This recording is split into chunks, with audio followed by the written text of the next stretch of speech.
Hello, and welcome to another episode of Solipsist Watched. I'm your host, the Social Solipsist, and this week I watched A Better Tomorrow from 1986.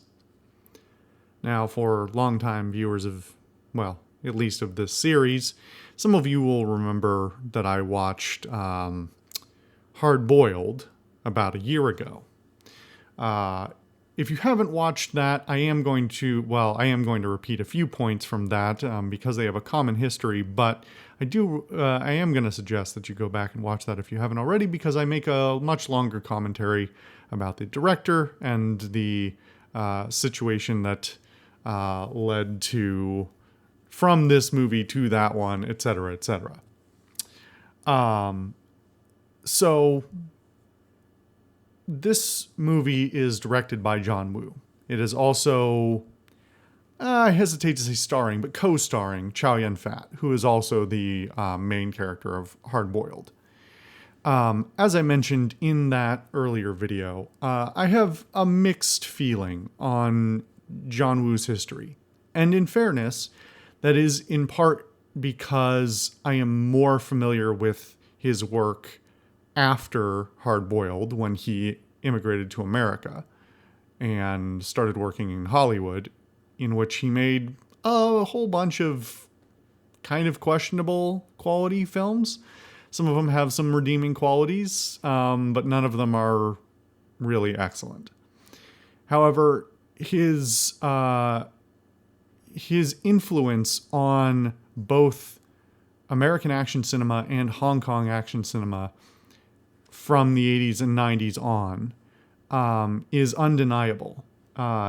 You will see either direct or incidental references to visuals that he basically coined, not only all over the American action cinema scape of, well, all the way up until modern time, until contemporary times, until right now, but also in video games quite a lot. He has a distinct style, or at least a distinct set of styles. It would be hard to parse John Woo down to one particular visual thing. There are certainly hallmarks that echo throughout a lot of his films. He's probably best known for pioneering use of slow motion footage in order to maintain sort of pacing in a scene while still not making it too visually frenetic to follow. And that has its ups and downs. He also has certain elements to his blocking and his cinematography and the set pieces that he uses that you see a lot of repetition throughout both his works and then that are subsequently copied by other action cinema, both Hollywood and Hong Kong, and outside of those two as well. His influence is undeniable. However, I have always been a little bit skeptical and a little bit questioning of the actual quality of his films.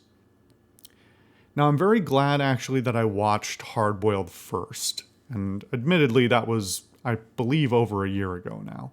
But in retrospect, and having just gone back and re-listened to my own episode on it, because I wanted to remember what I hadn't talked about, I think that video may have come off with me being slightly too critical.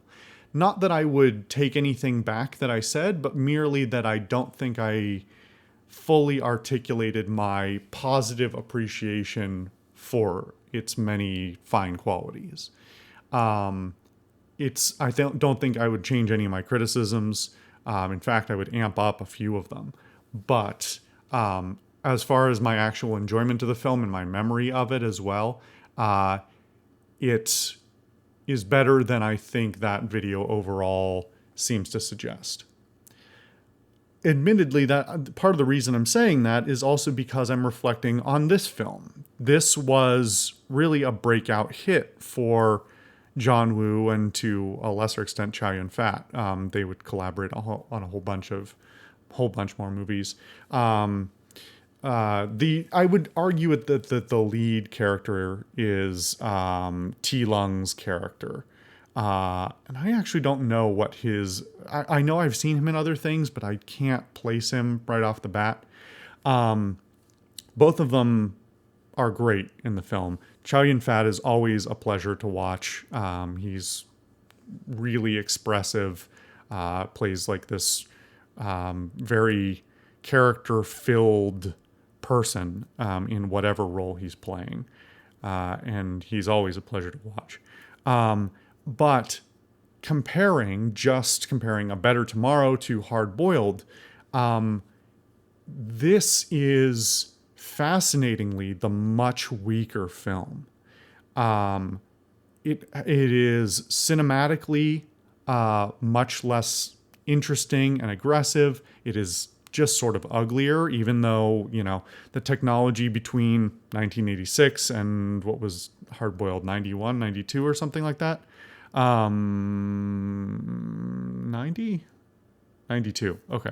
Yeah. It is like I don't know what resources they had access to, but allegedly the budgets are almost the same between the two films. And that's all the more stunning because A Better Tomorrow doesn't look terrible for like $4.8 million. But Hard Boiled does so much more with allegedly that same amount of money that it's just fascinating to compare. I certainly expected that a director, especially one with such a notable style, would have that their earlier work would express a different and in some ways lesser version of who they became later. But it is fascinating to see just how much difference it is. I was sort of expecting that this film would be one that had a similar level of spectacle, but suffered from a lesser amount of refinement, lesser amount of control. And that's an interesting thing to say about John Woo. I wax poetic in the other video about how he's like controlled chaos is really his bag. And so comparatively speaking, this is a very, very much more low-key film. There's very little in the way of pyrotechnics and special effects, and there's certainly plenty of action, but there's not as much of it. It's not as bombastic. The overall feeling of it is much more subdued, to the point of being much more comparable. It's much closer to other 70s and 80s Hong Kong action than it is to sort of the 90s style of action that Wu would be so instrumental in forming. So nonetheless, it was kind of surprising. He certainly has his hallmarks in this film. The cinematography, for all its issues, there's lighting issues, there's framing issues, it's just muddier to look at overall, and allegedly this was made on a pretty limited budget. Although if the Hard Boiled quote is the same, I don't really know how they compare the two things. Anyway, I digress. The money didn't go as far, and it's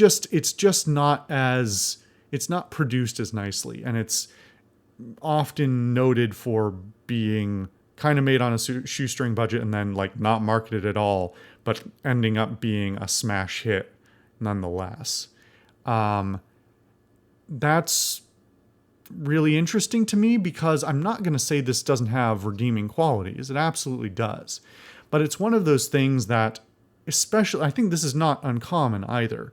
In the cinematic space, an early pioneer film in in a new genre that it is credited as being the start of is often not the best version of that genre. I would love to have a better sense of what it was like when this was actually released, and what the comparison points are. I am not super well versed in Hong Kong cinema.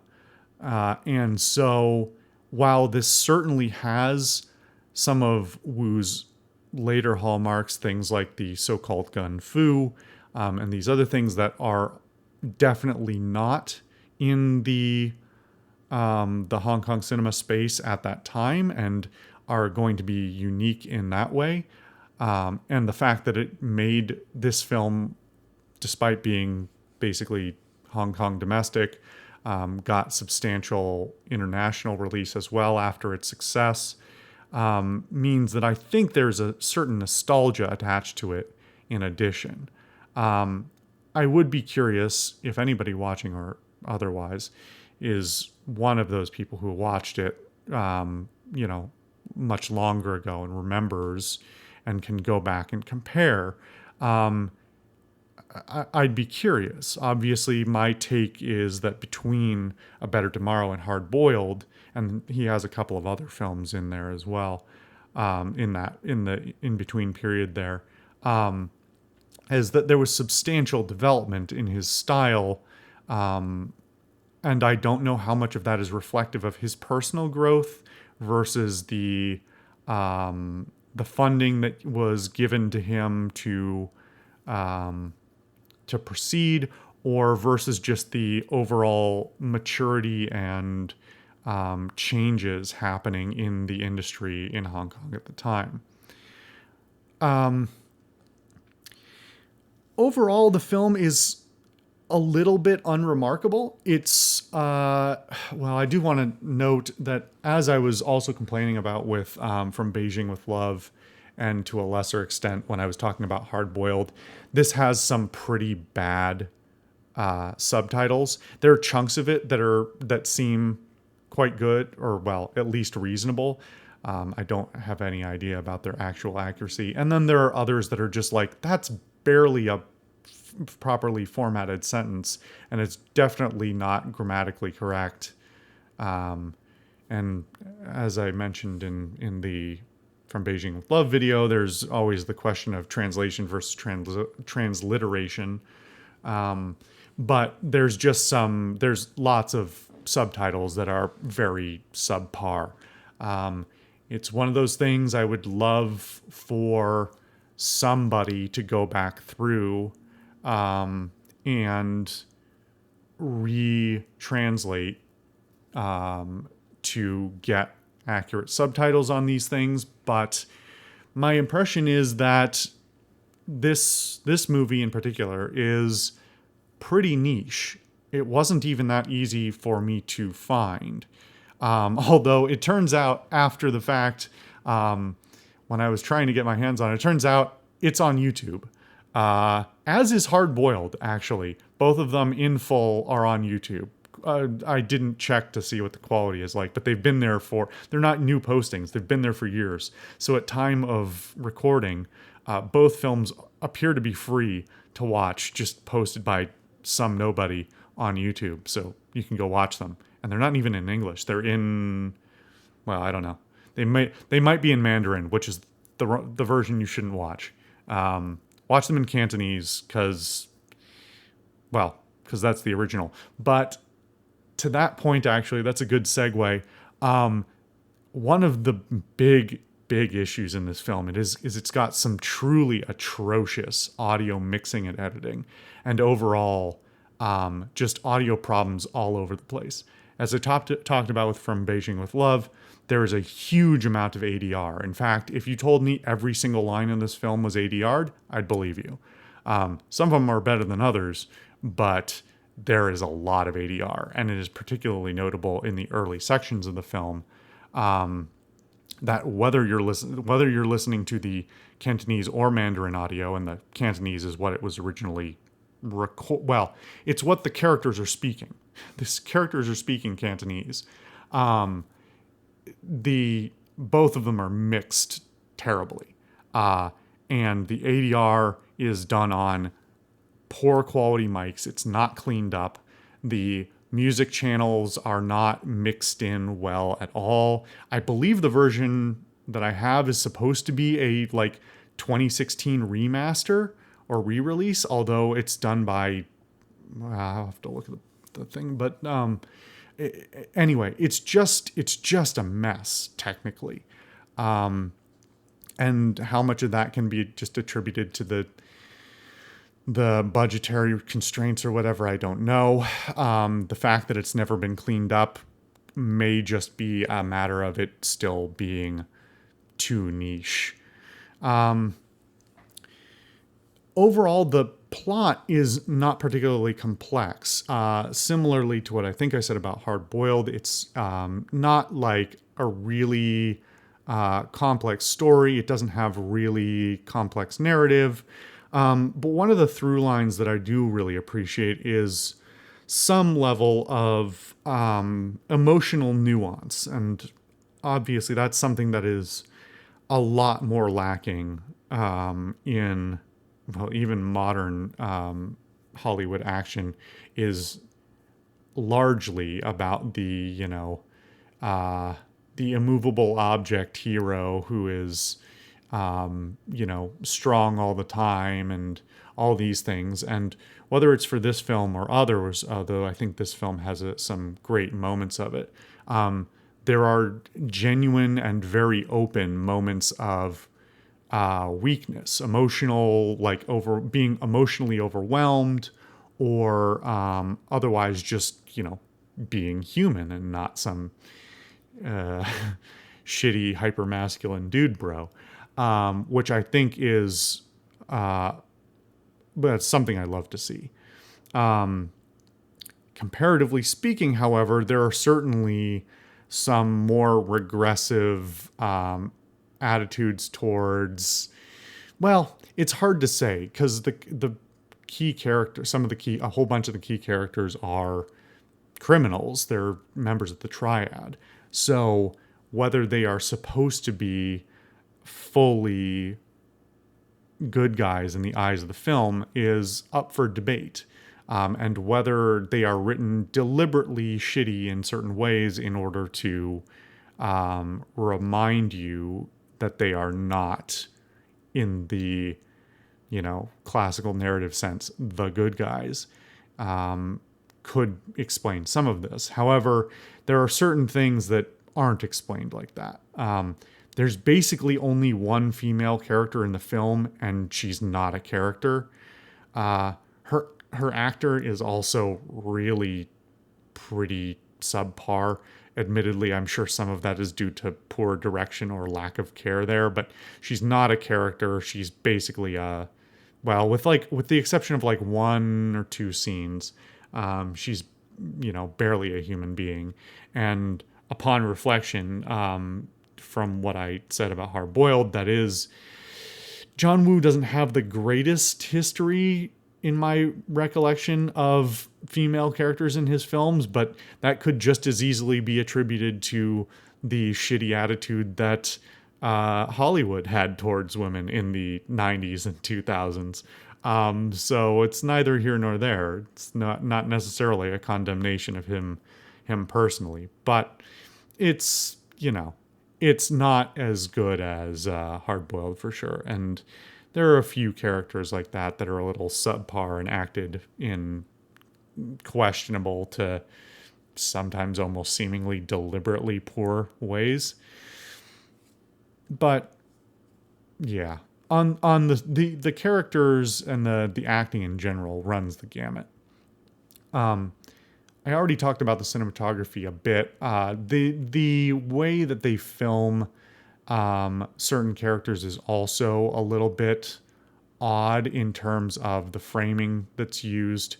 I don't think I need to say anything specific more about that, but it's just there's not as much like nuance put into the cinematography for using the camera as a method of characterization, if that makes any sense.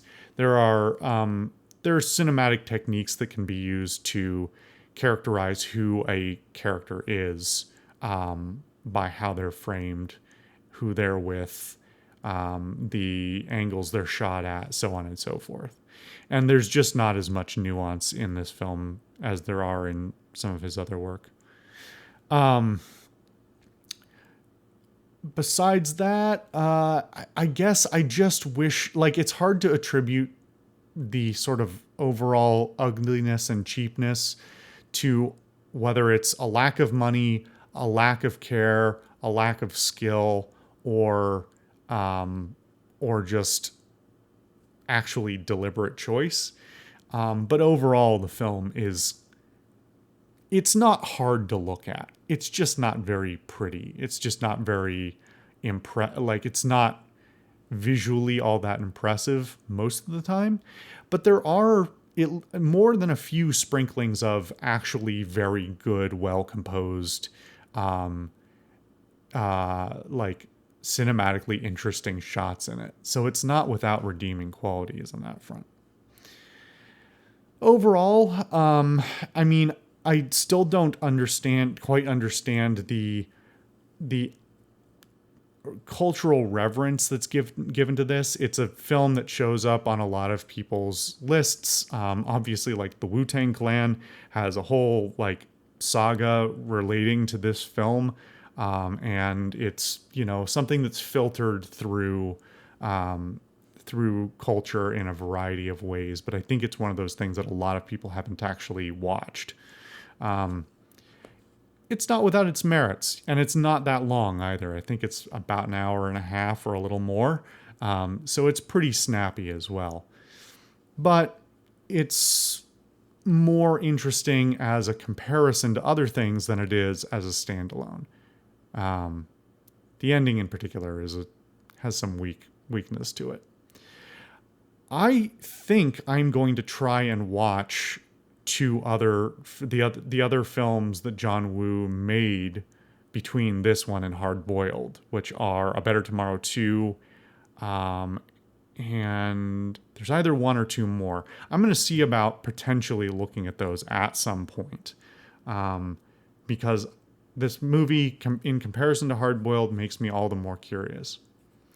Anyway, let me know your thoughts. If you've seen this, if you've seen Hard Boiled, if you have seen the other films that he's made, whether American or from Hong Kong, let me know your thoughts. And yeah, I'll see you guys next time.